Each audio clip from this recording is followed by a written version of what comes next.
Assalamualaikum warahmatullahi wabarakatuh. Selamat datang di Pasiem Stories. Hari ini kita akan menyimak kisah luar biasa dari seorang nabi yang penuh kesabaran, yaitu Nabi Nuh alaihissalam.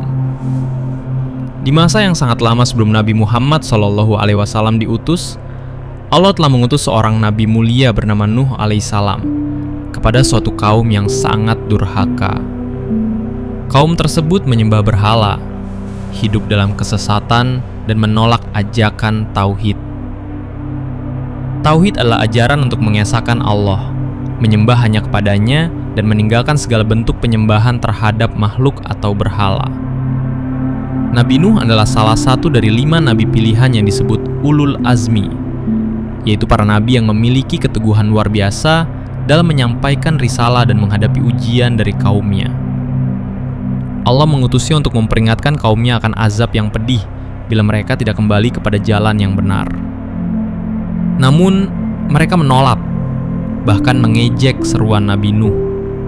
Dengan penuh kesabaran, Nabi Nuh berdakwah kepada kaumnya siang dan malam, secara terang-terangan dan secara sembunyi-sembunyi. Ia berharap mereka meninggalkan penyembahan berhala dan kembali kepada Allah. Namun, mereka malah menutup telinga, menyombongkan diri, dan menjauhkan anak-anak mereka dari dakwah Nabi Nuh. Selama 950 tahun ia berdakwah, hanya sedikit orang yang menerima ajarannya. Mayoritas kaumnya tetap dalam kesesatan. Setelah berabad-abad berdakwah tanpa hasil yang berarti, Nabi Nuh pun memohon kepada Allah agar memberi keputusan atas kaum yang terus membangkang. Allah kemudian memerintahkannya untuk membangun sebuah kapal besar sebagai persiapan menghadapi banjir besar yang akan menjadi azab bagi orang-orang kafir.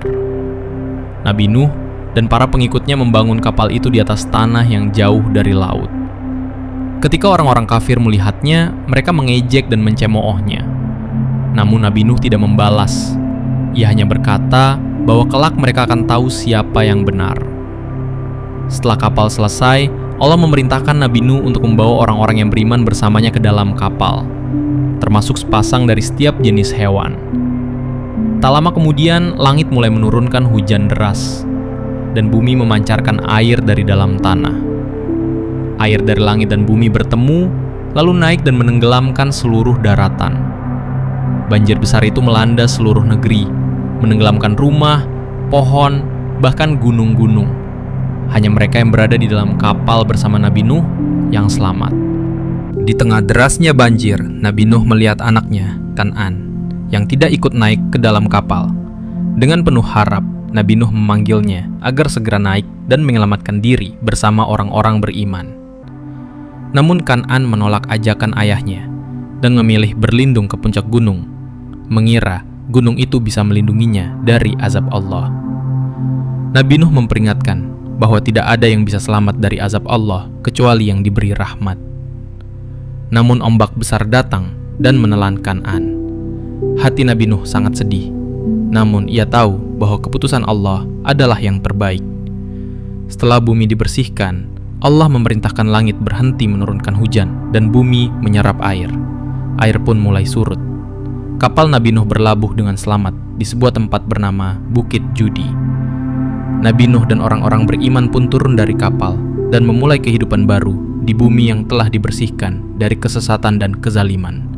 Mereka bersyukur kepada Allah atas keselamatan dan rahmat-Nya. Kisah Nabi Nuh mengajarkan kita tentang kesabaran dalam berdakwah, bahwa hidayah hanya Allah yang memberi, dan pentingnya ketaatan kepada perintahnya. Bahkan seorang nabi pun tidak dapat menyelamatkan keluarganya jika mereka tidak beriman. Semoga kita dapat meladani keteguhan Nabi Nuh dan menjadi hamba-hamba Allah yang sabar, taat, serta tidak mudah menyerah dalam menghadapi ujian hidup. Jika kisah ini memberi manfaat dan inspirasi, jangan lupa untuk tekan tombol like, tulis pendapatmu di kolom komentar, dan subscribe channel Pasiem Stories agar tidak ketinggalan kisah-kisah Islami berikutnya. Terima kasih telah menonton. Wassalamualaikum warahmatullahi wabarakatuh.